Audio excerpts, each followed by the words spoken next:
In today's video, I'm going to teach you how to cancel your QuickBooks subscription in just 5 minutes. Whether you're switching to a different accounting system or simply need to take a break from using QuickBooks, this straightforward guide will help you through the process with ease. Let's dive in.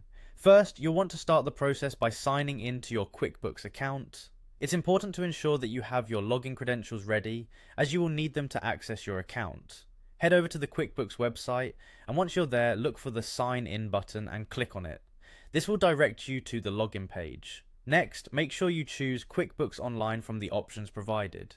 This step is crucial because QuickBooks offers various services, and selecting the correct one will lead you to the right interface. If you're already logged in, you can skip this part and head straight to the settings. Now, it's time to input your credentials. Enter your email address and password associated with your QuickBooks account.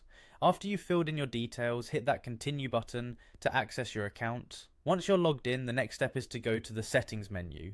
You can easily find this option by looking for the gear icon, typically located in the upper right hand corner of your dashboard.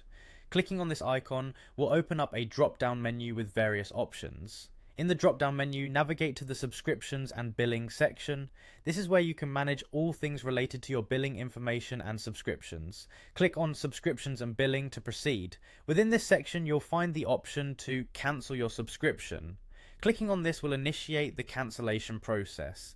Here, it's important to follow the prompts and instructions provided carefully. QuickBooks may ask you for feedback or reasons for cancellation. Your honest input is valuable but not mandatory for proceeding further.